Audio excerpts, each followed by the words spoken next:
enjoyed this film. I love the idea of having lost a sibling you never knew and how that sort of reshaped your life without your control. That's very ghostly and very interesting. And the way the film sort of pursues how she rectifies that is interesting. Um, but I'm interested in the sort of time horror subgenre. I mean, your collaborators, sort of Michael Kennedy, Christopher Landon, they've done it in a way with Happy Death Day 1 and 2, and It's a Wonderful Knife. And now you with your film, this sort of playing with time in relation to the slasher subgenre. Why do you think such an interesting idea to draw from, and why it's been such a source for horror films in the last decade or so? I I think that's a very smart question. I think that what's fun about horror for me is that it's often about making the right choice. You know, in the 90s, famously, everyone who made bad choices around sex or drugs or whatever, I mean, I say bad in quotes, got punished. Like, so I think what makes sense about adding time travel to the mix is that we all ask ourselves the question, like, if we could go back, would we do things differently?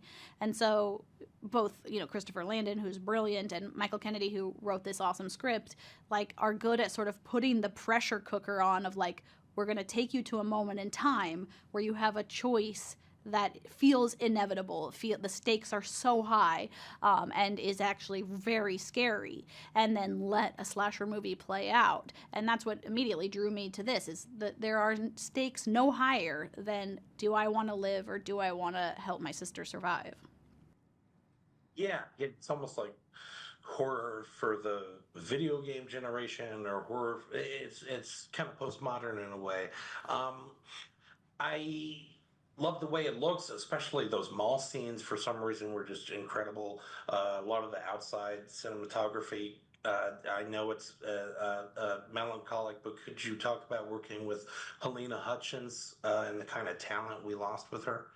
We didn't actually shoot this movie together. Oh, I'm Um, so sorry. it's okay. And it is I such a apologize. horrible loss, to Yeah. the world. So sorry. Yeah, I need to let Wikipedia and IMDb know. I'm so sorry. What about Madison Bailey? I thought she was so grounded and sensible. Like uh, I don't know, she's kind of an audience surrogate in many ways. Because she's not going back to a past where she's in, which is different than a lot of time travel things. What was it like working with her, and what kind of state of mind and emotional sort of characterization did you want that character to have? Madison Bailey just brought so much to the role of Lucy. I loved this character on the page, because I look for, especially in horror movies, female characters that don't feel obvious and don't feel, familiar.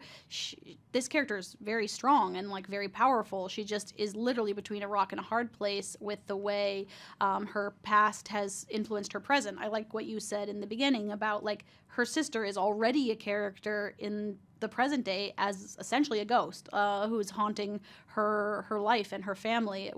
They're full of grief, and so what's amazing about the way Madison Bailey works, I feel like, is she's just very authentic. She really actually truly does sort of embody the theme of the movie, which is to live in the present, which is, I think, what all actors should be chasing. Is she has this ability to be in the scene and listen to the, actors around her and react in a very real, believable way. And so it gave this, because you're right, she is the audience surrogate. It gave her this, like, sort of vulnerability of navigating the past and realizing in real time the repercussions of some of the things she's about to do. And I think it really, is a fun companion for the ride. 100%. Well, before I go, I'd be remiss not to ask. You directed the last two, big episodes of School Spirits.